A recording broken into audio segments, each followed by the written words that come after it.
So you can see on the screen, our today's topic is Buddha and happiness in today's context.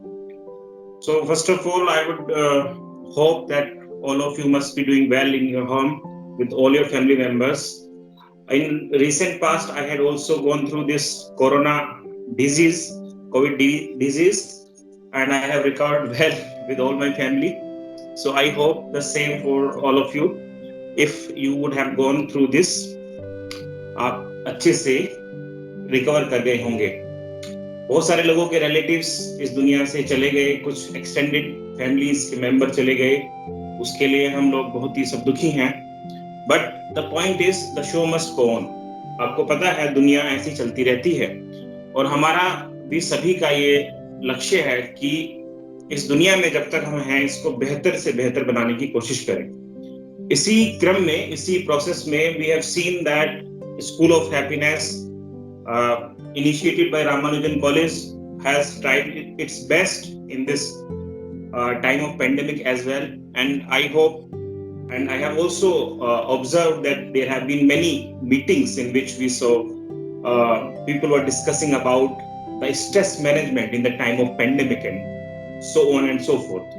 So initially I also wanted that I should give lecture and I should do discussion upon this thing known as pandemic and how we are dealing with it. But now, as I have seen, there have been many lectures about it. So I thought we should do something else. So the topic that I have selected is about Mahatma Buddha, his theories, and how relevant his practices could be in today's scenario. So this is a very important question that has come in front of us कि 2500 साल पहले जो चीजें, जो बातें हो रही थी, क्या वो किसी हद तक इतनी इंपॉर्टेंट थी जो आज के परिप्रेक्ष्य में हमारे काम आ सकती है. सो आज का जो ये हमारा टॉपिक है, Mahatma Buddha and happiness in today's context. Will talk about this. We will understand some of the theories propounded by this extraordinary personality. We will also see how relevant they are in today's world. We will try to compare, and if there are some things which are not relevant enough, even though can they be good enough for the humanity sake, और इस तरह की जो सभी बातें हैं हम आज की कक्षा में करेंगे. So as you know, my name is Vikas Kumar and I have given lecture on two topics before today's lecture, and this has, it has been my pleasure to, discussing with all of you. Some of you are, honorable teachers as well. I came to know about this later on, but this is our pleasure that we are discussing in this time. So the point is, हम start करते हैं आज का ये जो discussion है. ये जो आज का जो ये अगर आप इसको कहें कि एक लेक्चर है तो आप उसको लेक्चर भी मान सकते हैं, but I will prefer to say it more of a discussion because आप सभी भी, आप में से बहुत सारे लोग भी जो हैं वो पढ़ाते हैं और पढ़ते हैं. तो हम लोग शुरू करते हैं. सबसे पहले many of you must be knowing about Mahatma Buddha, and not many of you, almost all of you must be knowing about him more or less. But the point is, do we know about his teachings and the extraordinary efforts that he has put forward for the humanity's sake? हमें उन चीजों को थोड़ा बहुत आज समझने की कोशिश करनी है, प्रयास करना. तो आपको पता है, I have been from history background, and history 10th class तक तो सभी ने पढ़ी होती है, और महात्मा बुद्ध के बारे में 10वीं क्लास तक कहीं ना कहीं लिटरेचर में या हिस्ट्री में आप लोगों ने पढ़ा ही होगा. And you must be knowing that he was a prince. He was born somewhere in Lumbini in Nepal on the border area of India. तो कोई दिक्कत नहीं थी, किसी भी तरह की परेशानी नहीं थी. एक राजा के घर पैदा हुए थे, एक राजकुमार थे. He was Kshatriya. There were 4 varnas initially in India. You all must be knowing Brahman, Kshatriya, Vaishya and Shudra. He was from the Kshatriya clan known as Shakya. तो ऐसा क्या दिक्कत आई, ऐसी क्या परेशानी आई, ऐसी क्या मुसीबत आई कि महात्मा बुद्ध एक मेंडिकेंट बन गए, एक साधु बन गए, एक सन्यासी बन गए. उस चीज को हमें समझना पड़ेगा, क्या वो दुख थे। क्योंकि हम आम लोग सभी चीजों को एक भौतिक परिप्रेक्ष्य में देखते हैं, एक फिजिकल वर्ल्ड में देखते हैं कि if someone has this and that and those, he must be very happy about. But there are some certain things which we don't know from the outer world, that man or the woman must be going through any pain, any suffering, because of many things that he faces internally or in outer world. तो महात्मा बुद्ध के साथ भी ऐसा कुछ घटित हुआ। पहली बात तो ऐसा कहा जाता है, because these are the kivadantis, these are anecdotes, but we have to know about it. Being a student of history, or being or a student of any stream, we must know that India has been a place where cultures and these things matter a lot, like the astronomy and astrology. तो महात्मा बुद्ध के जो पिताजी थे, उनके भी कोई एक ज्योतिष थे। उन्होंने कहा कि ये बच्चा या तो बहुत बड़ा सम्राट बनेगा या एक सन्यासी बनेगा। तो ही was very worried about it. उन्होंने उनको सारे प्लेजर देने की कोशिश की। किस तरह के प्लेजर देने की कोशिश की? He gave him a place for winters, he gave him a palace for the summer time, और many other lavishly things that he could give, many things, everything that Mahatma Buddha के पास किसी भी तरह की कोई कमी नहीं थी। सारी की सारी लेविश चीजें उनके पिताजी ने उनको दी थी। He was a king, his father was a king. So फिर ऐसा क्या हुआ कि उनको भी परेशानी फील हुई, उनको भी अनहैप्पीनेस फील हुई, सफरिंग्स फील हुई। तो he was कुछ बच्चे होते हैं, सेंसिटिव होते हैं बचपन से, तो he was like that. तो उनको despite having him in all the pleasures and everything, once he went out of the palace, he see three scene देखे, 3 चीजें देखी उन्होंने, और वो 3 चीजें क्या थी? एक तो था बूढ़ा, there was an old man, then there was a person who was sick, badly sick, and the third one was a dead body. इन 3 चीजों को देखकर महात्मा बुद्ध के अंदर एक वैराग्य पैदा हुआ। वैराग्य is a feeling in which you feel detachment from this world and you want to be away from belonging to that world, this particular world. Somehow you want to go somewhere in transcendent. आपको किसी तरह का sufferings, कोई भावना ना रहे, इस तरह की फीलिंग को वैराग्य कहते हैं। और एक दिन in the age of 20, leaving his beloved wife Yashoda or Yashodhara behind and his son Rahul, he went out of his palace and वो एक जो है सब कुछ उन्होंने छोड़ दिया, अपने जो रथ वाला उसको भी पीछे छोड़ दिया।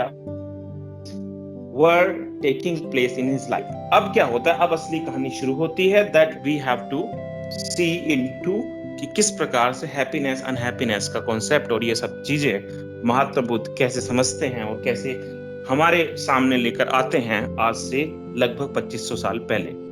563 में ऐसा कहा जाता है कि उनका जन्म हुआ था और 483 में वो 80 इयर्स की अवस्था में इस दुनिया से चले गए।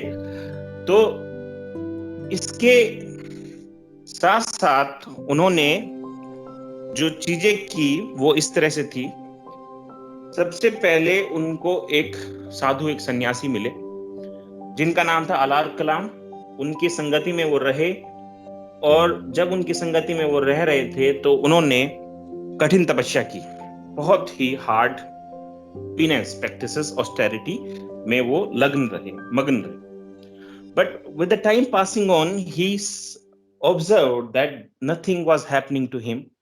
He was not satisfied with the things, और उनको किसी भी तरह का ज्ञान या किसी भी तरह की एक अच्छी अनुभूति नहीं हो रही थी। तो अब क्या करना था?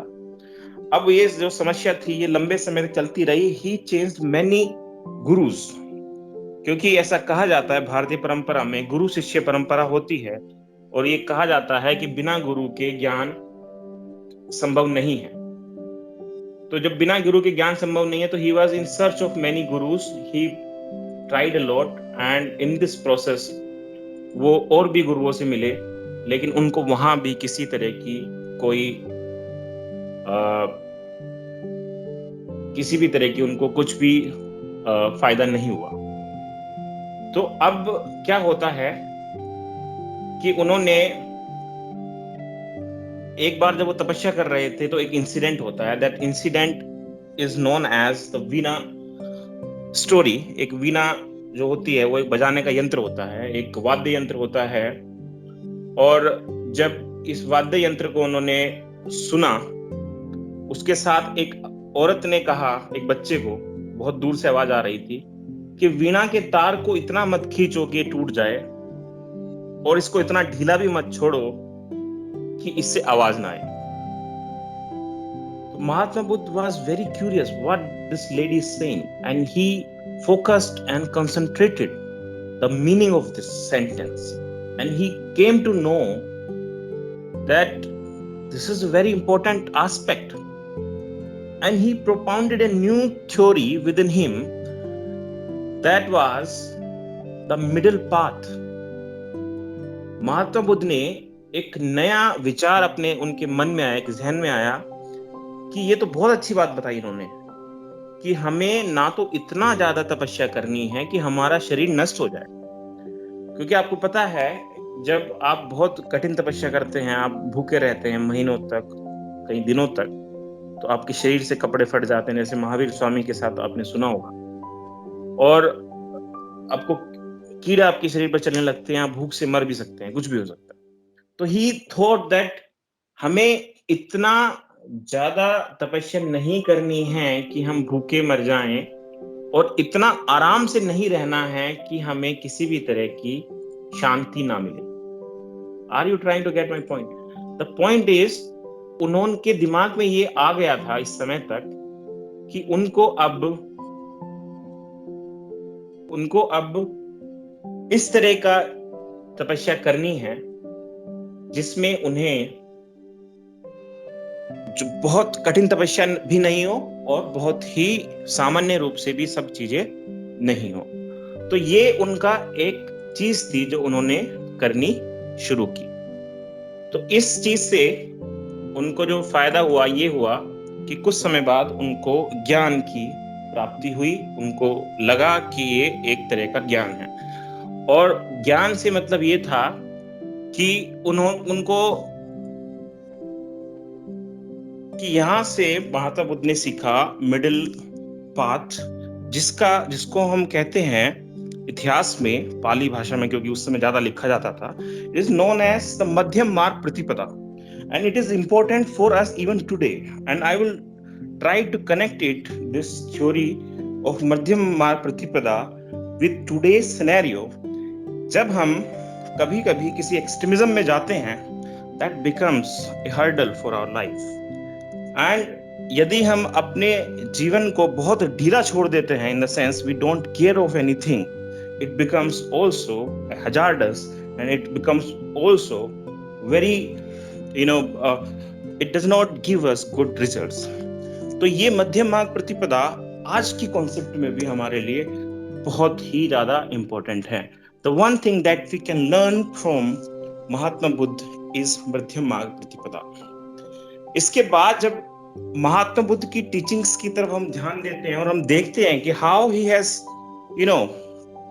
developed his life towards ultimate peace and tranquility, तो उसमें बहुत सारी थ्योरीज हैं जो उन्होंने दी हैं, जिनको हमें समझने की कोशिश करनी चाहिए। वो सब थ्योरीज और वो प्रैक्टिसेस क्या हैं, दैट इज वेरी इंपॉर्टेंट। होता क्या है कि बुद्धिज्म की जो बहुत अल्टीमेट चीजें हैं, उसमें एक आती है meditation, then there is the wisdom that they talk about. Wisdom is not that the simple wisdom that we talk. It is pragya. Pragya is the wisdom that is very divinely. दैविक जो प्रज्ञा होती है, ज्ञान होता है, उसकी बात करते हैं। तो this way we see so many things happening during this time. और इन सब चीजों के बाद जब वो तपस्या और ये सब करते रहते हैं, एक टाइम के बाद जब उनको ज्ञान प्राप्त होता है, बोधि वृक्ष के नीचे, ऐसा कहा जाता है, जो पीपल का एक वृक्ष था उसको बोधि वृक्ष कहा जाता है, क्योंकि वहां पर उनको परम ज्ञान प्राप्त हुआ।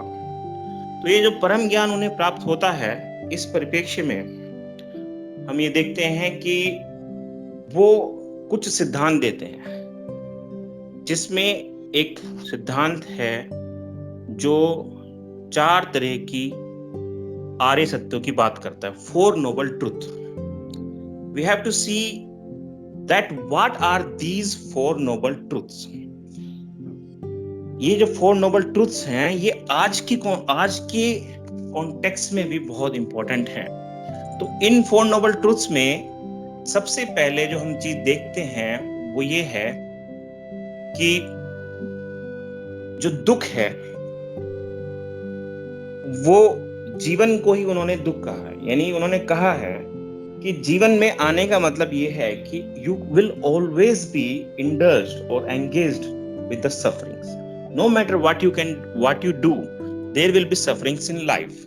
It is just you how to deal with these sufferings. यानी कि जो 4 आर्य सत्य बताए उन्होंने, 4 जो उन्होंने नोबल ट्रूथ्स बताए, 4 नोबल ट्रूथ्स, उनमें सबसे पहले था लाइफ मीन्स दुख। इसका मतलब ये था मेंटल डिसफंक्शन और सफरिंग। यानी कि जीवन में दुख हमेशा रहेगा। अभी आप आगे सुनिए, फिर मैं आपको बताता हूं कि किस तरीके से फिर उसका निवारण भी बताया। ऐसा नहीं है कि उन्होंने ये कहा कि जीवन दुख है तो उसको छोड़ दिया, because he was not a simple man who is pessimist. Some people and सब scholars say that Mahatma Buddha was a pessimist man. एक निराशावादी व्यक्ति थे जिन्होंने घोर निराशा की बात की, और he was an escapist who was running from life for outwardly things. दुनिया से बाहर की चीजों के लिए दुनिया को छोड़कर भाग रहे।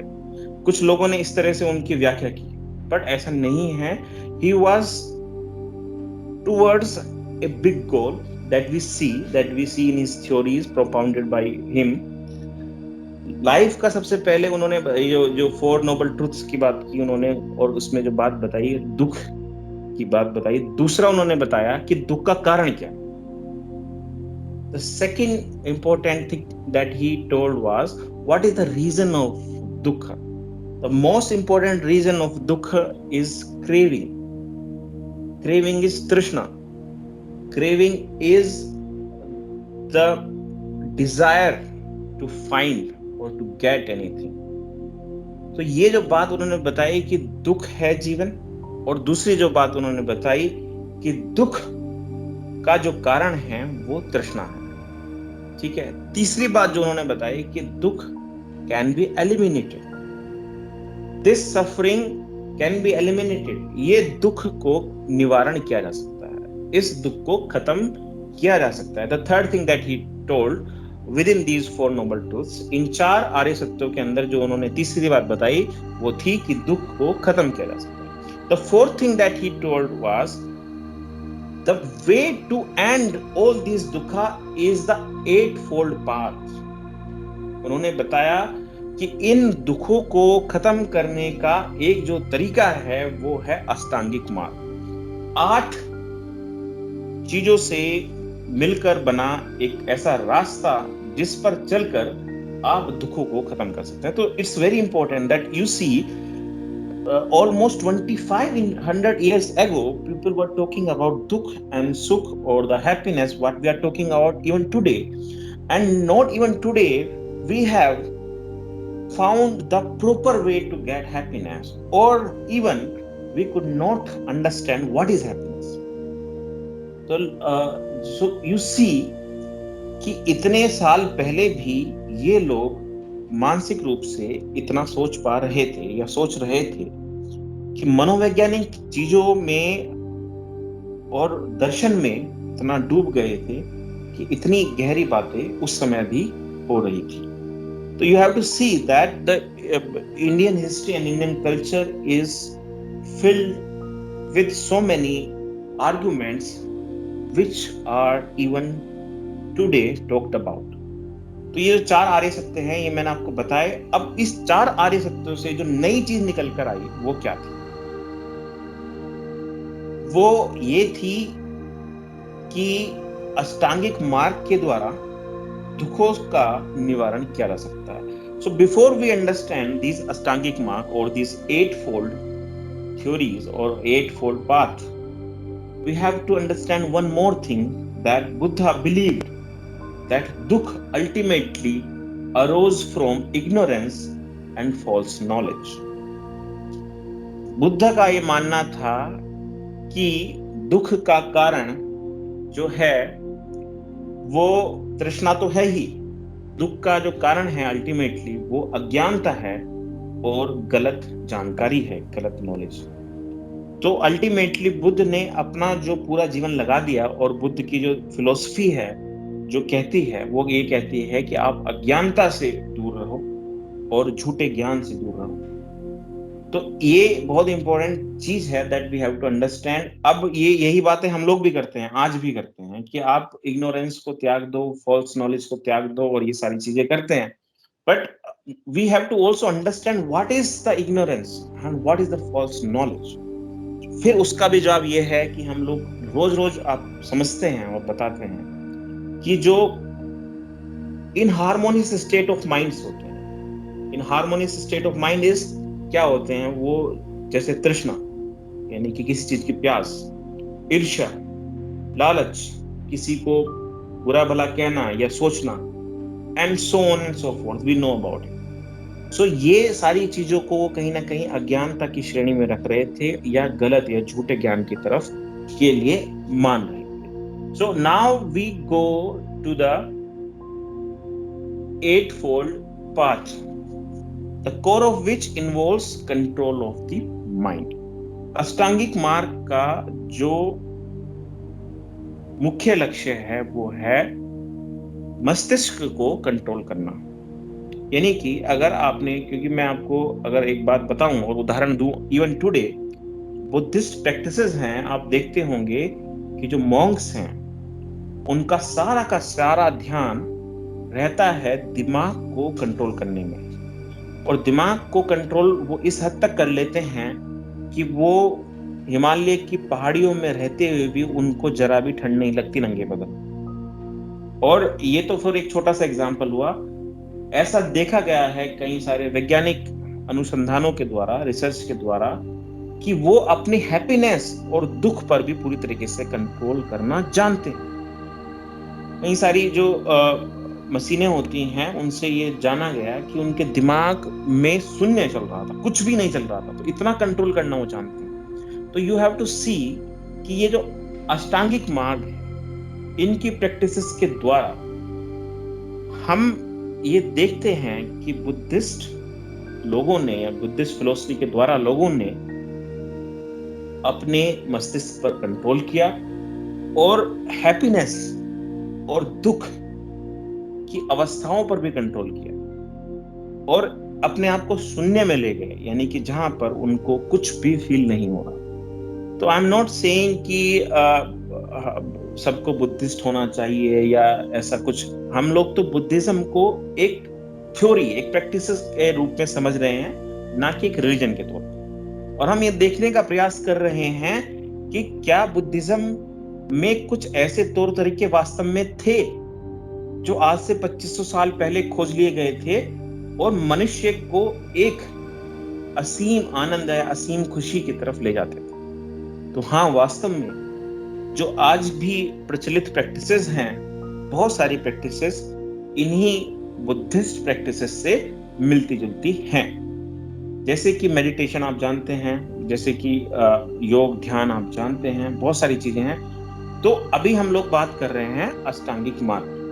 जब हम अष्टांगिक मार्ग की बात करते हैं तो मैंने जैसा कि आपको बता दिया कि अष्टांगिक मार्ग ऐसा मार्ग है जो आपको क्या करता है, दुखों से मुक्त करता है। क्योंकि 4 तरह के आर्य सत्य बताए, दुख, दुख का कारण, दुख का निवारण, और चौथा बताया था दुख को खत्म किया जा सकता है अष्टांगिक मार्ग के द्वारा। ये 4 आर्य सत्य बौद्ध धर्म में महात्मा बुद्ध ने बताए, और इस चौथे आर्य सत्य की तरफ हम बढ़ रहे हैं, जिसका नाम है अष्टांगिक मार्ग। और अष्टांगिक मार्ग को भी विद्वानों ने, स्कॉलर्स ने 3 पार्ट में बांटा है।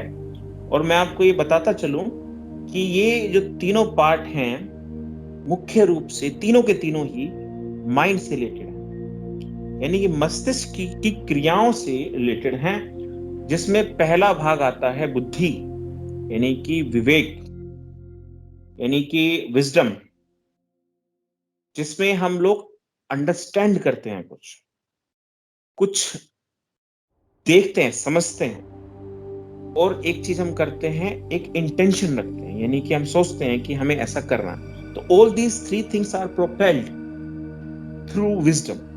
विजडम के द्वारा इन तीनों चीजों को हम लोग देखते हैं, यानी कुछ चीज देखना, कुछ चीज समझना, और कुछ चीज के लिए लक्ष्य निर्धारित करना। ये हम लोग कैसे करते हैं? बुद्धि के द्वारा, प्रज्ञा के द्वारा। नंबर 2 इज एथिकल कंडक्ट, यानी कि जिसे हम लोग आज भी बार बार बात करते हैं कि हमारा जो हैप्पीनेस है वो वैल्यू बेस्ड होना चाहिए, उसमें एथिक्स होने चाहिए, उसमें उस हैप्पीनेस में अल्टीमेटली एक होलिस्टिक अप्रोच होनी चाहिए, जो हम बार बार बात करते हैं। वही बात देखिए आप यहां पर भी है, जो सेकंड पॉइंट में आप देख रहे हैं, एथिकल कंडक्ट, यानी कि आप एक ऐसा आचरण करें, एक ऐसा व्यवहार करें जो बहुत ही ज्यादा लोगों को प्रिय हो, जिसमें किसी की हानि ना हो, आदर्शवादी हो। जिसमें हम लोग एग्जाम्पल दे सकते हैं 3 चीजों का, कि आप अच्छा बोलें, जिसे हम बुद्धिज्म में कहते हैं सम्यक वाणी, राइट स्पीच। एक होता है राइट एक्शन, यानी कि सम्यक काम, यानी कि आप जो भी कर्म करें, सम्यक कर्म करें, वो बहुत अच्छा हो, यानी कि आप बोलें अच्छा, करें अच्छा। और सम्यक आजीविका, आजीविका पर बड़ा बल दिया है, लिवलीहुड जिसको हम कहते हैं, यानी कि हमारा जो करियर है, जो हम जिससे हम लोग खाना खाते हैं, जिससे हमें पैसा मिलता है, that should be very noble, that should be very right. And if our livelihood is not proper, if it is towards the wrong side, the effect of this will come on us and we can never be happy. यानी हमारी आजीविका अगर अच्छी नहीं होगी तो हमारी सोच ही अच्छी नहीं हो सकती, और हमें कभी भी हैप्पीनेस नहीं मिल सकता। तो एथिकल कंडक्ट जो सेकंड पार्ट है 3 पार्ट्स में से अष्टांगिक मार्ग का, 8 फोल्ड पाथ का, वो 3 चीजों की बात करता है, right speech, right action, right livelihood. The third thing that we see is the mental cultivation, यानी कि इससे क्या होता है कि आप कैसा एफर्ट कर रहे हैं, आपका कंसंट्रेशन कैसा, आपका ध्यान कैसा है, और क्या आप प्रेजेंट में मौजूद हैं, जिसको हम माइंडफुलनेस कहते हैं। What is mindfulness? Mindfulness is being in the present, not attached with the past or not imagining the past is mindfulness, यानी कि आप वर्तमान में है कि नहीं। तो ये मेंटल कल्टीवेशन के अंदर आता है, यानी कि एक मानसिक ऐसी स्थिति जिसमें आप सही प्रयास करें, वर्तमान में रहें, और अपना ध्यान केंद्रित करने की अवस्था में रहे, राइट कंसंट्रेशन, यानी कि जो भी कर्म आप कर रहे हैं, जो भी आप काम कर रहे हैं, तो आपका ध्यान सही दिशा में है कि नहीं है। तो these are the things, for some people they can have the example from their life very easily. For some it will be difficult to understand what am I going to put forward in front of you, but please be sure about it कि ये जो 8 उन्होंने जो मार्ग बताए हैं, जो हम आज बात कर रहे हैं, we all are today talking about it. आपने बहुत सारी क्लासेस में हमारे टीचर से सुना होगा, इन्हीं सारी चीजों को अलग अलग रूपों में सुना होगा, अलग अलग नामों से सुना होगा, बट मैं आपको ये बता रहा हूं कि 2500 साल पहले इनकी खोज हो चुकी थी, और थोड़े थोड़े अलग नामों के साथ इनकी प्रैक्टिसेस की जा रही, क्योंकि मनुष्य बहुत समय पहले से ये जानता है कि अल्टीमेटली हमें जो वास्तविक खुशी प्राप्त होगी, सच्ची खुशी प्राप्त होगी, वो इसी क्रम में प्राप्त होगी यदि हम इन चीजों को ठीक कर लें अपने जीवन में। चाहे वो कर्म हो, चाहे वो बोलना हो, चाहे वो आजीविका हो, या हमारे प्रयास हो, या हमारा वर्तमान की तरफ फोकस हो, या दूसरी कोई भी चीज, यानी कि सही से देखना, समझना और सही अपना इंटेंशन रखना। तो ये जो 8 फोल्ड हैं, इनके नाम अगर मैं आपको एक बार ध्यान दिला दूं तो वो नाम ये हैं कि राइट व्यू, सम्यक दृष्टि कहते हैं इसको।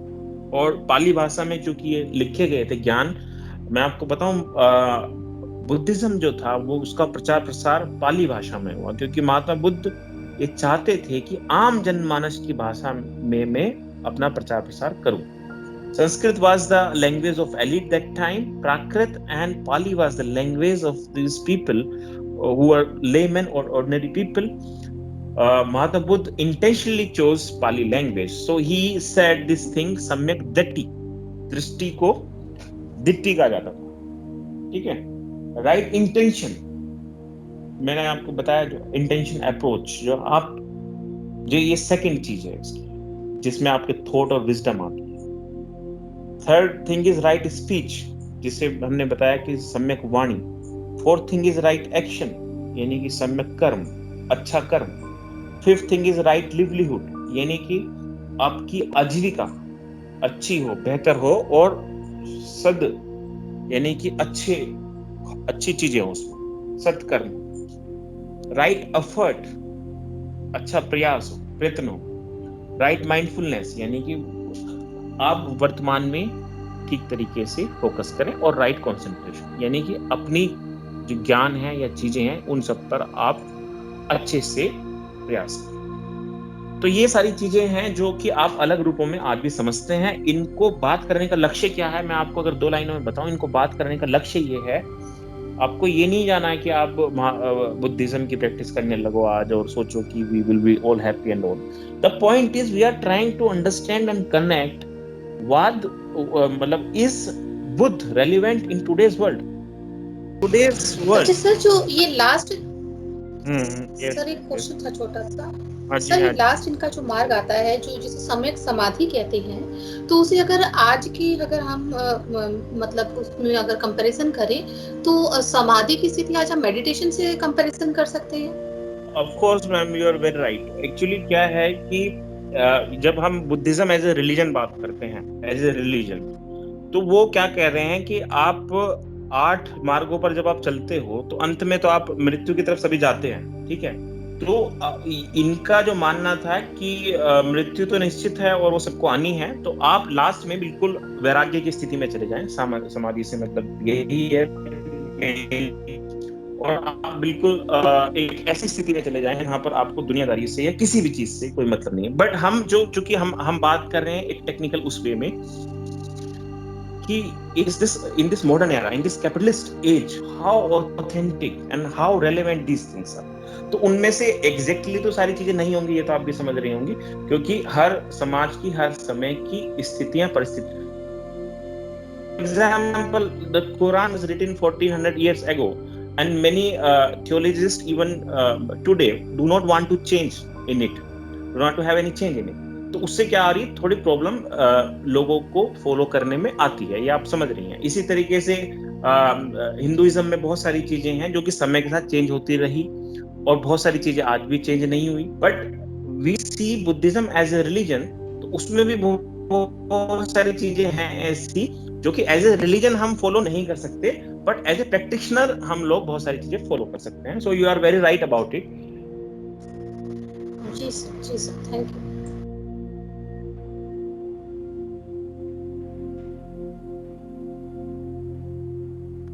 ऐसे ध्यान की मुद्रा में रहें जहां पर आपको परम सुख या परम संतोष प्राप्त हो। तो आगे बढ़ते हैं। एक इंपॉर्टेंट चीज जो बुद्धिज्म की है वो है Karma. You all must be knowing that this Karma theory is very important in the Indian context. You all must have gone through it. You all must have listened to it here and there.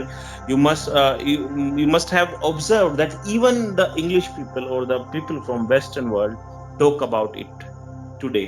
कि कर्म क्या है, कर्म ये है, वो है। तो कर्म क्या है और बुद्धिज्म का कर्म क्या है, ये हम थोड़ा समझने का प्रयास करते हैं। एक तो चीज ये है कि जो कर्म की जो थ्योरी है वो बुद्धिज्म में नई नहीं थी। ये हमें थोड़ा समझना पड़ेगा कि बुद्धिज्म से पहले ब्राह्मणिज्म, जिसको हम आज का हिंदू धर्म कहते हैं, वो आ चुका था, और उसमें उपनिषदास, जिसे हम वैदिक फिलोसफीज के नाम से भी जानते हैं, वो लिखे जा चुके थे। And I must tell you about this कि Mahatma Buddha was also very much inspired and influenced by the ideas of Upanishads. उसमें कर्म की थ्योरी की बात पहले की जा चुकी थी। तो कर्म की थ्योरी से वहां पर मतलब ये था कि जैसे आप कर्म करोगे, अगर सामान्य भाषा में आपको बताऊं, मैं I am not going into the detail of it because we are not talking about the theology class here, we are talking about some philosophy that can be relevant in today's world. So focus about, मैं आपसे ये कह रहा हूं कि उस समय का जो कर्मा था उसका इन्स एंड आउट्स ये था कि आप जैसा कर्म करेंगे वैसे ही फल की प्राप्ति आपको होगी। ठीक है, तो बुद्धिज्म और जैनिज्म ने जो एडॉप्ट किया वो भी लगभग यही था कर्म का मतलब, बट इसमें कुछ चीजों को जोड़ दिया गया और घटा दिया गया। जब जैनिज्म की हम बात करते हैं, हम देखते हैं कि वो कहते हैं कि किसी भी चीज का कर्म करने पर आपको इस दुनिया में बार बार आना पड़ेगा। So this is a very religious thing and we don't want to believe all of this agenda, but we are just talking here to understand only. Okay, we are just talking here to understand the concept only. तो दे से कि आप अगर थोड़ा सा भी कर्म करते हैं तो उसका उपभोग करने के लिए आपको इस दुनिया में आना पड़ेगा। ठीक है, वो ऐसा कहता है। तो बुद्धिज्म में भी ऐसा है कि आप अपने कर्मों को, और जैनिज्म में बहुत ज्यादा है ये बात, कि धीरे धीरे करके कम कर दीजिए, so that you don't have to come in this world time and again to balance it और टू मेक इट जीरो। तो आपको ये करने के लिए बार बार आना पड़ेगा। ये ऐसा कर्मों का मानना है। और दूसरा यही बात है कि इनके भी कर्म में ऐसा है कि आप कंपैशनेट रहो, आप जीवों पर दया करो। आपको पता है कि both these dharmas, both these philosophies are very much related with the renunciatory concept. renunciatory का मतलब होता है कि sacrifice, त्यागने की बात करते हैं दोनों के दोनों रिलीजन, बुद्धिज्म और जैनिज्म। तो इसमें त्याग की भावना पर बहुत बल दिया गया है, और त्याग से ही प्राप्ति की बात की गई है, जो अल्टीमेट प्राप्ति है, जो कि वर्ल्डली नहीं है, यानी कि इस दुनिया से बाहर के सुखों की प्राप्ति। उस तरह की बातें ये लोग करते हैं। और एक चीज मैं आपको ये बताना चाहता हूं कि सफरिंग और हैप्पीनेस के बारे में धर्मपद नाम से एक कलेक्शन किया गया था बुद्धिज्म की, जो सेइंग्स थी महात्मा बुद्ध की। बहुत सारी सेइंग है उनकी, आपको पता है। तो his disciples used to write them down, and these were collected, and these were many times maybe some of the people may have added things in them also, but these were all translated in the 17th century around, when Max Muller and other people from Asiatic society, who the English were here in India, and they had extensively translated the works of the Indian epics and Indian literatures, the ancient literatures. तो these things were also translated, और ये translated version क्या कहता है मैं आपको ये बताना चाहता हूँ सफरिंग और हैप्पीनेस के बारे में। तो एक जो पुस्तक है उसका नाम है धर्मपद, जिसमें महात्मा बुद्ध की सेइंग्स हैं, और वो ये सेइंग ये कहती हैं कि all that we are in the results of what we have thought। सारी की सारी चीजें हम उसका परिणाम है जो कि हम सोचते हैं। ठीक है, दूसरी बात आगे चलते हैं। It is founded on our thoughts. ये हमारे मतलब उस पर निर्भर करता है कि हमारे विचार कैसे हैं। It is made up of our thoughts. हमारे विचारों से ही ये बनता है। इफ वन स्पीक्स और acts with an evil thought, यदि कोई किसी गलत अवधारणा से कोई बात बोलता है, उसको सफरिंग होती है। Pain follows one as a wheel follows the foot of the ox that draws the wagon. जिस प्रकार से एक बैलगाड़ी को खींचता है और उसके पैरों की तरफ सीधे सीधे पहिए पीछे पीछे चलते जाते हैं, इसी तरीके से अगर आप कोई गलत बात किसी के प्रति कहते हो या विचार रखते हो, तो उसी प्रकार से वो गलत चीजें या एक दुख आपके साथ चलने लगता है। तो अल्टीमेटली इसका कहने का मतलब ये है, विचार से मतलब है अगर आपने इवन किसी के प्रति गलत इंटेंशन भी रखा, किया भी नहीं, इंटेंशन भी रखा, तो भी काम खराब हो गया। तो ये कर्म है।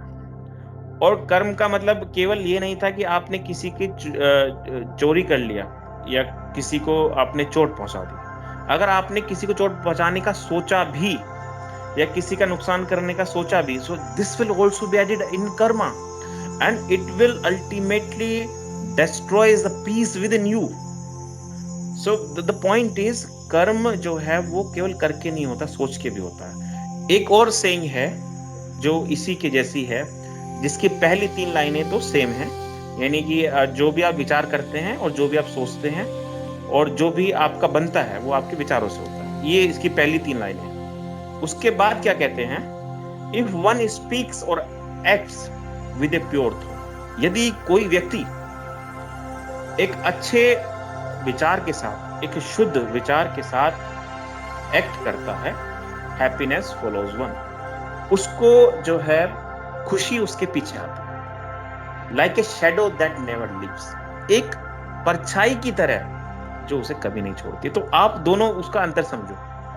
दुख वैसे पीछे पीछे आता है जैसे एक बैल आगे चलता है और उसके पीछे बैलगाड़ी चलती रहती है, और खुशी ऐसे पीछे पीछे आती है अगर आप अच्छे विचार रखते हो, जैसे कि एक परछाई जो उसको कभी नहीं छोड़ती। तो ये बहुत इंपॉर्टेंट एस्पेक्ट इन्होंने बहुत कंपैरिजन किया है कि अगर आप अच्छे थॉट रखते हो तो आपको हैप्पीनेस मिलती है। वही सारी बातें हैं फिर टुडेज कॉन्टेक्स्ट में हम आ जाते हैं, जो कि आपको हमारे दूसरे टीचर्स आपको बार बार बता रहे हैं, और दूसरी जो चीजें आप हमेशा पढ़ते हो सुनते हो कि आप अच्छा करोगे तो आपके साथ अच्छा ही चलेगी। बिल्कुल सामान्य भाषा में जो लोग कहते हैं कि आप जो अच्छा करो भाई, नेकी करो और दरिया में डालो, ऐसे कुछ कहते हैं ना लोग। और कुछ लोग ये कहते हैं कि भाई आपने अगर कोई नेकी की होगी, कोई अच्छा काम किया होगा तो वो आपके सामने आएगा, वो आपकी मदद करेगा। तो ये these simple sayings by the ordinary and people who are laymen, they say it here and there, now and then. So these all things are the same that have come out of these ancient philosophies for a very, very long time, and these have been inculcated in our minds. These have been practicing by our ancestors, now by our parents, and now after them by us, and after us by our the descendants. So the point is, ये सारी चीजें हमारी वैदिक philosophy, उसके बाद Buddhism और Jainism, और उसके बाद एनेक्डोट्स, और उसके बाद फोल्कलोर्स यानी कि जो पौराणिक कथाएं, उसके बाद आपका जो सामान्य लोग, और उसके बाद पॉपुलर कल्चर जिसमें कि आप लोक कथाएं हैं, और उसके बाद जो है वो परंपराएं, और उसके बाद जो है वो सामान्य जीवन में इनकलकेट होती हुई आपको दिखाई दे रही हैं। ये सारी की सारी बातें हम लोग जानते हैं, बट हम लोग जब इनको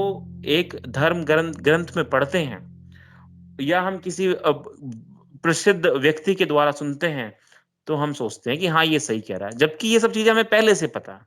बट इन सबको फॉलो करने का एक वे है, एक तरीका है, थोड़ा सा बेहतर, जो आपको कर देता है, थोड़ा सा आपको जो एक जो है दूसरे लोगों से एक एज पे रख सकता है, वो सब ये तरीके हैं। ठीक है, जानते तो सभी हैं लोग, बट फॉलो कोई कोई करता है, और उनका तरीका भी किसी किसी को पता होता है। सो आज हम ये जो सारी बातें कर रहे हैं बुद्धिज्म के बारे में और हैप्पीनेस के बारे में, उसका लब्बे लुआब ये है, उसका इन्स एंड आउट्स ये है कि जो बुद्धिज्म में जो बातें बताई गई हैं, वो सारी बातें जो महात्मा बुद्ध ने भी बताई हैं और उनके अनुसरणकर्ताओं ने बताई हैं, उनके फॉलोअर्स ने बताई हैं, वो कहीं ना कहीं आज भी बहुत रेलेवेंट है। उनमें से बहुत सारी चीजें, not everything that we can say, but most of the things are very relevant, and the practices that they have told are being exercised by the monks even today in the Himalayas, in the Kailasha, and many other places, Dharamshala and all of the world that we have seen, कि वो monks आज भी उन practices को करते हैं, and they are very different from the layman। अब मैं आपको ये कहना चाहता हूँ कि अगर हम ये कहें कि जब हम साधारण लोग हैं, एक लेमैन हैं, एक आम व्यक्ति हैं, हम तो इन सारी प्रैक्टिसेस को नहीं कर सकते, बिल्कुल सही बात है, नहीं कर सकते, बट हम लोग जो कर सकते हैं वो क्या है। अब हम इस पर ध्यान दे सकते हैं कि what are those things that we can do according to the Buddhism or the Buddhist practices.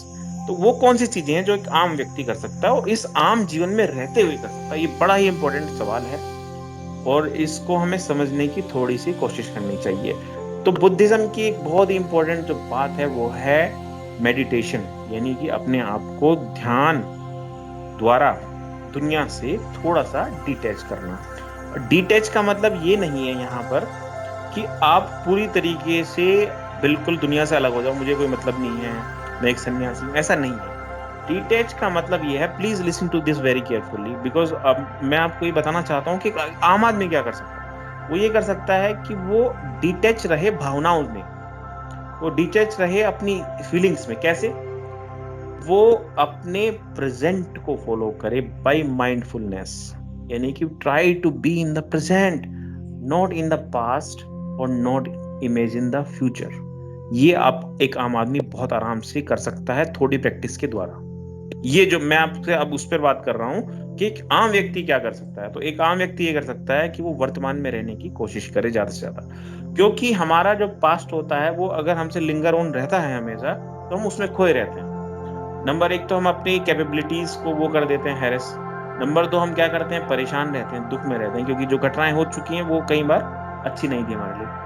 और इमेज इन द फ्यूचर, यानी कि the fear of the future, what will happen in the future, how we will survive, how what will happen to us if we go in this COVID, what will happen to our children, what will happen to our parents, and so on and so forth. So this will hazard, this will make the things worse कि आप future को हमेशा सोचते रहें, आप present में रहें और उसको बेहतर से बेहतर करने की कोशिश करें। एक ये चीज हम कर सकते हैं, ठीक है। दूसरी चीज हम ये क्या कर सकते हैं कि we can be very compassionate, जो बुद्धिज्म कहता है। मैं आपको उस पर बात कर रहा हूं कि एक आम आदमी क्या क्या कर सकता है। We can be compassionate towards ourselves and towards the people who are in our company, who are around us. हम उनके प्रति थोड़े से दयावान हो सकते हैं, एम्पैथेटिक हो सकते हैं, जहां सिंपैथी की जरूरत है वहां सिंपैथेटिक हो सकते हैं, यानी कि सहानुभूति और समानुभूति रख सकते हैं। और अगर हम ये करते हैं तो जैसे कि महात्मा बुद्ध ने बताया है और जैसा कि बार बार आप भी सुनते और पढ़ते हो अलग अलग टीचर्स के द्वारा अलग अलग थ्योरीज में, that gives you solace, that gives you A tranquillity, you become static and very calm अगर आप ऐसा करते हो। आप देख लेना, ये प्रैक्टिस सदियों से की जा रही है और ये करने के बाद जो लोगों को अनुभव हुआ उन्होंने वो सब चीजें लिखी हैं, तो संभवतः ये चीजें झूठ नहीं होंगी। और कुछ आप लोगों ने प्रैक्टिस की भी होंगी और कर भी रहे होंगे, तो आपको जरूर इससे लाभ लगा होगा और फायदा लगा होगा। You can be very compassionate about others. तो ये चीज हो गई कि आप डिटैच करें अपने आप को। डिटैच से मतलब मैंने आपको बता दिया कि ये नहीं कि सब कुछ छोड़ दिया ये वो। डिटैच से मेरा मतलब है कि आप प्रेजेंट में रहने की कोशिश करें और फ्यूचर से अपने आप को डिटैच करें और पास्ट से अपने आप को डिटैच करें। ये बहुत इंपॉर्टेंट है। एक और चीज है जो बहुत इंपॉर्टेंट है जैनिज्म और बुद्धिज्म की, जो मैं शायद बात करना भूल गया हूं, उसको कहते हैं अपरिग्रह, नॉन कलेक्शन, और डू नॉट एक्यूमुलेट बर्डन्स और थिंग्स अपॉन यू। एक्यूमुलेशन से मतलब ये है कि एक्यूमुलेशन से मतलब ये है कि आप व्यर्थ की चीजों को इकट्ठा ना करें, व्यर्थ के बर्डन को, व्यर्थ के विचारों को इकट्ठा ना करें। ये व्यर्थ की जो चीजें हैं जो आपके काम नहीं आ रही हैं, they make you in a place where you suffer a lot. तो ये भी एक डिटैचमेंट है कि आप किसी भी चीज को अपना मत मानिए अंतिम रूप में। मेरी बात को आप प्लीज समझने की कोशिश करें।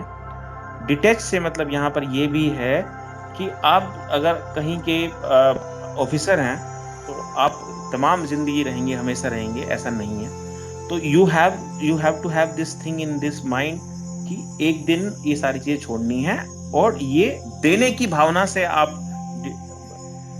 मतलब उस चीज का उपभोग करें। किसी भी चीज को आप उपभोग करें जरूर, किसी भी चीज को आप यूज करें जरूर, लेकिन उसमें एक भाव ये रहे कि ये अंतिम रूप से मेरी नहीं है, ये नेचर ने हमें दी है या ईश्वर ने हमें दी है। यदि आप एथिस्ट हैं तो ईश्वर ने दी है, या एथिस्ट हैं तो नेचर ने दी है। You can think like that. तो उससे आपको कभी भी बहुत अपनापन नहीं होगा, जिसे आप कहते हैं ना कि बहुत ही ज्यादा भावनात्मक रूप से जुड़ना, तो वो आपके दुख का एक बहुत बड़ा कारण होता है। क्योंकि आप हमेशा ये सोचते हैं कि दीज थिंग्स आर परमानेंट। आपके बैक ऑफ द माइंड पता है आपको कि जाना है यहाँ से और सब कुछ है, लेकिन बिहेव ऐसा करता है इंसान कि आप उसको हमेशा रहना है। तो यही डिटैचमेंट सिखाता है आपको कि ये चीजें अभी आपकी हैं, लेकिन एक समय ये किसी और की थी, आगे ये किसी और की होंगी। So please accept this fact that you are here for some time. Please be kind towards people. Please be kind towards things. और उनका उपभोग आप एक छोड़ने की दिशा में करें, यानी कि आप धीरे धीरे उनसे डिटैच होते रहें। डिटैच का मतलब यह है कि हाँ, उपभोग कर रहे हैं, लेकिन जिस दिन ये जाएंगी चीजें तो भी मुझे ज्यादा फर्क नहीं पड़ेगा। जिस दिन मैं एक बहुत बड़ा आदमी नहीं रहूंगा तो भी मुझे फर्क नहीं पड़ेगा। जिस दिन फेमस हो जाऊंगा और मेरी एक दिन मैं फेमस नहीं भी रहूंगा तो भी मुझे फर्क नहीं पड़ेगा। तो ये मैं आपको बात बता रहा हूँ कि एक आम आदमी बुद्धिस्ट प्रैक्टिसेस से क्या सीख सकता है। और वो मतलब मैंने अभी आपको बताया कंपैशन, मेडिटेशन, डिटैचमेंट और कर्मा को ठीक करना, और ये जो अष्टांगिक मार्ग हैं इनकी कुछ प्रैक्टिसेस को हर आदमी कर सकता है। यानी कि वो इंटेंशन को हमेशा अपनी अच्छी रखे, स्पीच को हमेशा अच्छी रखे, एक्शन को हमेशा अच्छा रखे, अपनी आजीविका जहां से वो कमा रहा है, लिवलीहुड, उसको सही बनाए, यानी कि गलत तरीकों से ना कमाए, राइट एफर्ट करे, और माइंडफुलनेस जैसे कि प्रेजेंट में रहे वो, और कंसंट्रेशन, उसका जो समाधि है, यानी कि उसका जो ध्यान है जो उसका, वो केंद्रित रहे। अब वो ध्यान जो है वो अब मैं आपको एक और चीज चलते हुए बता देता हूँ, क्योंकि हम आगे अंतिम उसकी तरफ बढ़ रहे हैं। बुद्धिज्म में ईश्वर को नहीं माना जाता, ठीक है, लेकिन वो लोग आत्मा में बिलीव करते हैं। और ये आयरनी ऑफ द फैक्ट है कि महात्मा बुद्ध जब उन्होंने बुद्धिज्म की शुरुआत की तो उनका एक बड़ा ही जबरदस्त चीज ये थी कि हमें मूर्ति पूजा का विरोध करना है, यानी कि आइडल वर्शिपिंग को नहीं मानना है। This is all chaos and this is all not that good to believe a god in a form of a idol. तो उन्होंने ईश्वर को भी नहीं माना। उन्होंने कहा कि ये जो है प्रकृति प्रदत्त है और चीजें चलती रहेंगी, ब्रह्मांड ऐसी आया था, और ये बहुत सारी चीजें उन्होंने बताई। बट मैं अभी आपसे क्या कहना चाह रहा हूँ, मैं आपसे ये कहना चाह रहा हूँ कि जिस व्यक्ति ने पूरे जीवन ये कहा कि हमें आइडल वर्शिप नहीं करनी चाहिए, लोग उन्हीं की मूर्ति बनाकर पूज रहे हैं आज। जिन्होंने ये कहा कि भगवान नहीं होते हैं, लोग उन्हीं को आज महात्मा बुद्ध भगवान के रूप में जानते हैं। We here as a student, we here as a teachers, we here as a learners and as scholars, we are trying to understand Buddhism as a theory.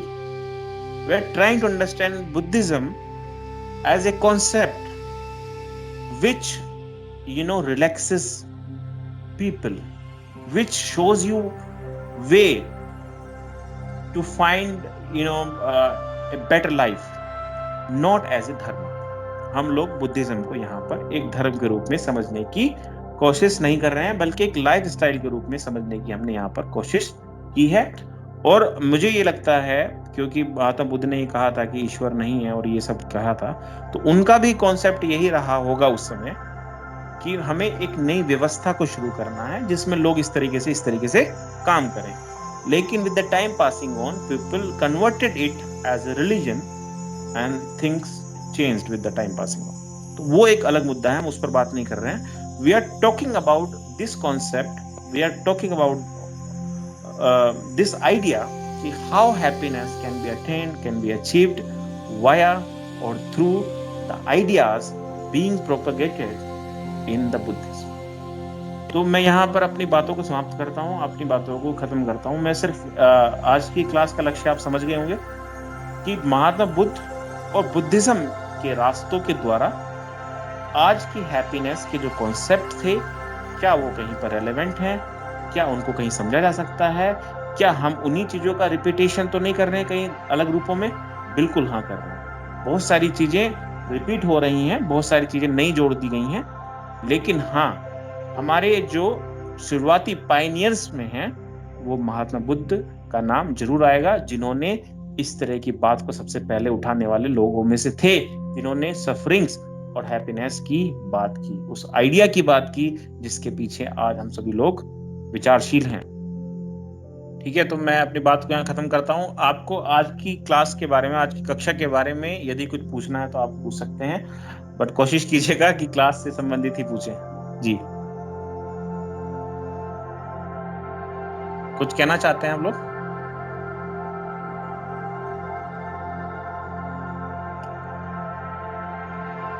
मेरी आवाज आ रही है आपको? सर मुझे लगता है कि जो जी सर मुझे लगता है कि जो आपने जो लास्ट में जो एक तरह से समरी बता दी कि अगर हम सभी लोग इस चीज का भी ध्यान रख लें कि जो भी चीजें हम वर्तमान परिवेश में हम उपभोग कर रहे हैं, बना रहे हैं, अपरिग्रह करने से बच जाएं, उनका अननेसेसरी कलेक्शन ना करें। अगर एक घर है तो उस घर, उतने ही घर में हमें जो है हमारे लिए सफिशिएंट है, तो 10 घर बनाने की जरूरत नहीं है। हमारा व्यवसाय अच्छा चल रहा है तो उसको मतलब हम उससे संतुष्ट होना सीखें और फिर देने की भावना हमारे अंदर आ जाए, चाहे फैमिली में आए चाहे वो हमारे प्रोफेशन में आए। जी मैम, जी आप सही कह रही हैं, लेकिन इसमें मैं एक छोटी सी बात ये जोड़ना चाहता हूँ कि इससे एक परेशानी जो पैदा होगी वो ये होगी कि व्यक्ति क्योंकि विकासवादी है, प्रोग्रेसिव है, तो उसकी प्रोग्रेसिवनेस में कहीं ना कहीं दिक्कत आ सकती है, जो आपने अभी बात बताई और जो मैंने बात बताई। मेरा ये आशय था कहने का मैम कि आप अपरिग्रह से मतलब और डिटैचमेंट से मतलब ये था कि आप उन्नति भी करें, आप प्रगति भी करें, आप बड़ी से बड़ी गाड़ियां भी खरीदें, आप बड़े से बड़ा घर भी बनाएं, लेकिन आप उसमें इंडल्ज ना हो। उसको थोड़ा और ज्यादा हम अगर डीप जाएं तो आप मानसिक रूप से उसे में इंडल्ज ना हो। आपको ये सोचना होगा कि ये चीजें क्षणिक हैं, these things are momentarily, और जब तक ईश्वर ने या प्रकृति ने हमें दी है हम इनका उपभोग करेंगे, छोड़ने के प्रोसेस में। यानी कि एक दिन हमें इन चीजों को बिकॉज ये जो रिलीजन है, ये जो थ्योरीज हैं, वो रिनंशिएटरी हैं, त्याग की हैं। यानी कि आपको उपभोग तो करना है, अगर आपको मिली ये चीजें ठीक है, अगर है तो कर लिया, नहीं है तो भी हम खुश हैं, और बढ़ाना भी है अपने आप को आगे, लेकिन एक छोड़ने की दिशा में। ये अंतोतगत्वा हमें चीजों को छोड़कर जाना है। तो आपका कहने का मतलब सही है मैम, अपरिग्रह से मतलब विचारों से भी था मेरा, और अपरिग्रह से मतलब वस्तुओं से भी था मेरा, बिल्कुल सही कह रही हैं आप। लेकिन इसमें ये थोड़ा सा आप जोड़ लें जरूर कि छोड़ने की दिशा में आप इकट्ठा कर सकते हैं, यानी कि आपको ये पता होना चाहिए अंदर से कि हमें इनको छोड़कर जाना है। और अगर केवल अपरिग्रह की भावना होगी, नॉन एक्युमुलेशन की भावना केवल हो, और ये भावना ना हो छोड़ने वाली, तो दिक्कत ये आएगी कि आप प्रोग्रेसिव नहीं रहेंगे, और अगर आप प्रोग्रेसिव नहीं रहेंगे तो आप दूसरों के काम नहीं आ पाएंगे। यानी कि एक व्यापारी, एक उद्यमी, एक एंटरप्रेन्योर अगर एक ही फैक्ट्री पर रुक जाएगा तो दूसरी फैक्ट्री नहीं बनाएगा, तो वो दूसरों को काम भी नहीं दे सकेगा। आप मेरी बात को समझिए। एक किसान अगर केवल अपने लिए उगाएगा, जी, एक किसान केवल अगर अपने लिए उगाएगा तो वो सोचेगा मैं तो 10 एकड़ में उगा लेता हूँ, मेरा सारा काम हो जाएगा, मैं क्यों फालतू उगाऊं, तो वो अपनी जमीन को खाली छोड़ देगा, और कोई और उस पर हक भी नहीं जमा पाएगा, क्योंकि वो उसकी personal property. I am giving an example कि आप अपने लिए अपरिग्रह को उस हद तक न ले जाएं मानसिक रूप से। यहाँ पर फिजिकल से ज्यादा मानसिक है कि आप ना केवल विचारों को बल्कि वस्तुओं को भी वास्तविक रूप में अपना ना माने। आप उनको ही माने कि हाँ ये हैं तो हैं और नहीं है तो नहीं है, और ये हैं तो किसी के काम आए, उस तरह की भावना से आप आगे बढ़ें। जी, thank you sir, thank you very much जी। और कोई कुछ कहना? जी सर, भगवान सच में नहीं होते हैं? हाँ जी मैडम, ये तो बड़ा ही देखिए मुश्किल सवाल है, क्योंकि आप ये देखिए मैं भी एक व्यक्ति हूँ आपकी तरह, आप भी एक मानव हैं, और ये अनुभव होते हैं। जैसे मुझे जो लगता है, मैं अपना विचार दे रहा हूँ, मैं आई एम नॉट श्योर कि मैं ठीक हूँ कि नहीं। भगवान देखिए, अगर आपकी आस्था है तो पत्थर में भी भगवान है, और अगर आस्था नहीं है तो आपको दुनिया के सारे चमत्कार भी आप देख लेंगे तो भी आपको भगवान में बिलीव नहीं होगा। देखिए, कुछ लोग ये कहते हैं कि हमने चमत्कार होते नहीं देखा। आप मुझे बताइए कि कल आपने एक बीज डाला था धरती में, और 10 दिन बाद आप देखते हैं कि एक छोटा सा कोपल उसमें से बाहर निकल कर आता है, क्या ये चमत्कार नहीं है? आप मुझे बताइए कि हम देखना चाहते हैं कि जादू हो जाए, एकदम से महल बन गया। क्या लोगों ने बड़ी बड़ी बिल्डिंग्स, बुर्ज खलीफा बनाई, ट्रेन्स बनाई, हवाई जहाज बनाई, क्या ये चमत्कार नहीं है? मैं आपसे ये कहना चाहता हूँ कि भगवान होना ना होना एक इंडिविजुअलिस्टिक अप्रोच है, बट हमारा अस्तित्व है और हम विचारशील हैं, ये सबसे ज्यादा इम्पोर्टेंट है। और हमें दिमाग दिया है सोचने समझने का, अपने कर्तव्यों को, अपने कर्मों को ठीक करने का, ये बहुत इम्पोर्टेंट है। और उसका जो परिणाम होगा, ये कहीं ना कहीं हमने अनुभव किया है कि गलत का परिणाम गलत और अच्छे का परिणाम अच्छा होता है। तो कहीं ना कहीं ये फील होता है कि इसको चाहे आप भगवान कहें या आप नेचर कहें या कोई और परम शक्ति कहें, लेकिन कुछ ना कुछ सिस्टम जरूर है, मेरा ऐसा मानना है। लेकिन उसमें लोग मत विभिन्न रख सकते हैं, ये उनकी अपनी अप्रोच है। जी मैम। Thank you sir. जी, और दोस्त कुछ कहना चाहते हैं? Yes sir. जी जी, बताइए। Hello. Yes, sir. Sir, I had a question which was somewhere similar to the last speaker. So she asked regarding the existence of a God and the things. मेरा sir बस यही पूछना था, like when you are saying that that the nature gave it or the God gave it to you, God ने तो आपको ऐसे ही नहीं दे दिया है, and to be very honest, वो आपने अपने hard work से कमाया है. If a person if a person is earning around 50 to 60 lakh, वो उस पे है कि वो डोनेट करना चाहता है या चैरिटी करना चाहता है कि नहीं, लेकिन वहां तक पहुंचने के लिए तो उसने ही काम किया है. So I find this idea to be very radical left socialist idea, which मतलब मेरे अकॉर्डिंग एग्जिस्ट नहीं करना चाहिए. बिकॉज आप अगर इंडिविजुअल को देखो, सो अगर एक इंडिविजुअल अपने लिए सफिशिएंट है तो वैसे सब भी हैं, कोई इनइक्वल नहीं है, और उतनी कैपेबिलिटी और पोटेंशियल सब में है. बिल्कुल. सो मैं इसका थोड़ा सा बोलना चाहता हूँ सर. एक तो देखिए ये है कि मेरा कहने का आशय ये नहीं था कि अगर आपके पास एक्स्ट्रा है तो आप किसी को दे दो. मेरा कहने का आशय ये था, मैं उस पर भी आऊंगा जो आपने कहा, कि मेरा कहने का आशय ये था कि feeling of giving and sharing gives you pleasure and happiness. क्योंकि हम हैप्पीनेस की बात कर रहे हैं यहाँ पर. ना देना तो उस व्यक्ति पर निर्भर करता है, लेकिन अगर उसको हैप्पीनेस चाहिए, हम उसकी बात कर रहे हैं, तो उसमें ये चीज उसकी मदद कर सकती है. मेरा कहने का मतलब पहली बात तो ये कि आप अगर शेयर करते हो या देते हो तो ultimately that thing can give you some kind of happiness. ये एक तो कहने का मतलब. दूसरी अब ये बात आती है कि हर व्यक्ति अपने हार्ड अर्न्ड मनी से अमीर हुआ है, ये थोड़ा संशयवादी है. ये इट्स नॉट दैट एविडेंट, क्योंकि बहुत सारे लोग तो सिल्वर स्पून के साथ पैदा होते हैं.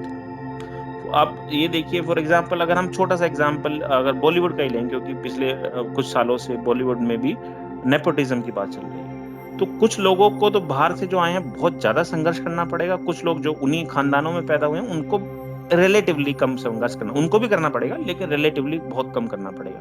और अगर उनकी फिल्में नहीं भी चलेंगी तो वो अपने पैसे से बहुत कुछ बना सकते हैं. तो आप ये नहीं कह सकते कि सभी लोग हार्ड एंड मनी के हैं, या बहुत सारे जो राजघराने हैं आप देखो कि बहुत पीढ़ी से पीढ़ी उनको जो है धन दौलत आगे आती रही, उनको मिलती रही. उन्होंने तो उसमें कोई खास योगदान नहीं किया कमाकर. तो सभी चीजें हार्ड एंड मनी है, ये भी एक बहुत ही कॉम्प्लेक्स आइडिया है. और तीसरी बात ये है कि और आपका क्या सवाल, कुछ और जानना चाह रहे थे आप? मैं बोल रहा हूँ सॉरी, क्या कहना चाह रहे थे? और सर मेरा क्वेश्चन यही था कि जब आप खुद वो चीज अर्न करते हो, सो वो आपका राइट है कि आप शेयर करना चाहो या ना. और तो दूसरी चीज कि वो जो राइट है, मतलब वो अगर हम वैल्यू बेस्ड हमेशा बोलते हैं कि हर सोसाइटी में एक नॉर्म्स होने चाहिए, वैल्यू होनी चाहिए, लेकिन वही वैल्यूज बहुत बार कॉन्फ्लिक्ट भी होते हैं. मतलब कॉन्फ्लिक्ट का रीजन भी होते हैं, बिकॉज आइडियोलॉजिकल कॉन्फ्लिक्ट होता है सोसाइटी में. I don't prefer to be in this way and someone prefers to be in that way. बिल्कुल. आपकी बात बिल्कुल सही है. जैसे कि मैंने जब 2 क्लास पहले एक क्लास ली थी तो मैंने ये भी कहा था कि this idea of value based happiness और this idea of ethics involved happiness is very vague, because आपकी जो हर सोसाइटी की अपनी जो परिभाषाएं हैं वैल्यू की, और वो भी अलग अलग हैं। लेकिन मैंने एक और चीज जोड़ी थी उसमें, वो बहुत इंपॉर्टेंट बात है जो मैं यहाँ फिर से कहना चाहता हूँ, वो ये है कि कुछ आइडियाज ऐसे होते हैं जो कि बाय डिफॉल्ट सबको पता है कि वो हैं ही हैं। जैसे फॉर एग्जांपल ऑनेस्टी, अब किसी भी समाज में चले जाओ, you go in any society of the world, अगर वहां पर बात होगी तो वहां पर ऑनेस्टी को सब अच्छा ही बताएंगे और ऑनेस्टी को एक वैल्यू का सिस्टम मानेंगे। ट्रुथ को सब लोग अच्छा ही बताएंगे, भले ही वो मोस्ट करप्टेड वर्ल्ड का जगह हो, लेकिन ट्रुथ को वहां वैल्यू में माना जाए। ऐसी 4-5 चीजें और हो सकती हैं, ठीक है। तो ये जो कुछ चीजें हैं ना, उनको आप बेस और कोर बनाएं। हर देश की वैल्यू सिस्टम के उनमें मत जाएं और एथिक्स में मत जाएं कि जहां पर कॉन्फ्लिक्ट पैदा होते हैं। जैसे माता पिता के रहने का तरीका है, बच्चों के रहने का तरीका अलग है, या ड्रेसेस का तरीका अलग है, कल्चरल खान पान का तरीका अलग है, that is very different thing. But हम लोग बात कर रहे हैं उन बुनियादी स्टेट ऑफ माइंड की जो कि सिमिलर होती हैं, जो होनी चाहिए सिमिलर, अगर नहीं है तो सच, मतलब किसी की जान बचाना for example, that is the ultimate thing, जो हर सोसाइटी में नोबल होगा ही होगा, है ना। अगर नहीं है वो नोबल, तो वो फिर आउटवर्डली सोसाइटी है, वो फिर डीमंस है, they are not even counted in the humans, उनकी हम बात ही नहीं कर रहे हैं। हम बात कर रहे हैं नॉर्मल सोसाइटी बिहेवियर की।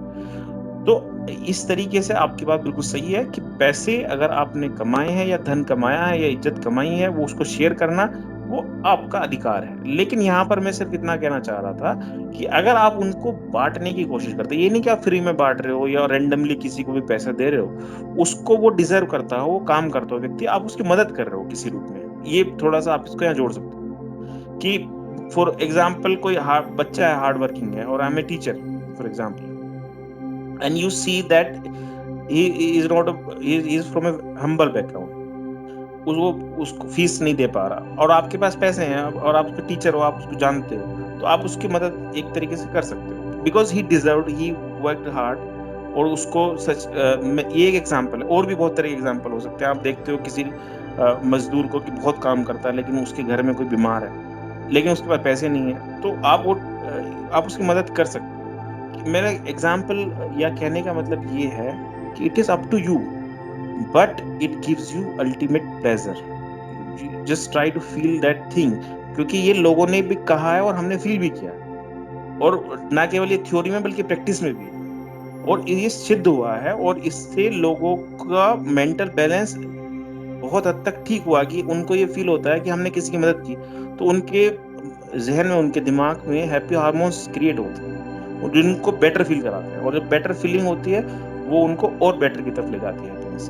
तो बात यहाँ पर हैप्पीनेस को कोर में रखते हुए हो रही है। बाकी तो बहुत सारे कॉन्सेप्ट हैं, बहुत सारे आइडियाज हैं, और आपने जो सोशलिस्ट और ये सब बातें कही बिल्कुल सही बात है, लेकिन अल्टीमेटली बात यहाँ पर शेयरिंग और केयरिंग की उस सेंस में हो रही है कि that gives you happiness, optimum happiness, और gives you a way to become happy. जी, उम्मीद करता हूँ आपको कुछ चीजें ठीक लगी होंगी, और ये बहुत अच्छी बात है कि हम बिल्कुल ही सारी की सारी बातें एक दूसरे की ना माने। बहुत अच्छी बात है ये, बहुत ही ज्यादा जरूरी भी है ये।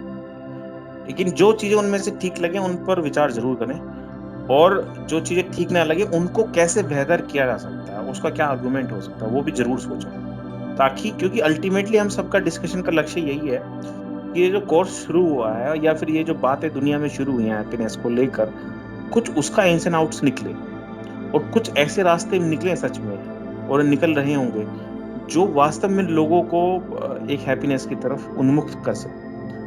तो मेरी उम्मीद है कि आपको चीजें ठीक लगी होंगी, और कोई कुछ कहना चाहते हो तो कहे, फिर हम आखिरी सवाल ले लेते हैं, नहीं तो फिर बंद करते हैं। जी, और कोई कुछ कहना चाहते हैं?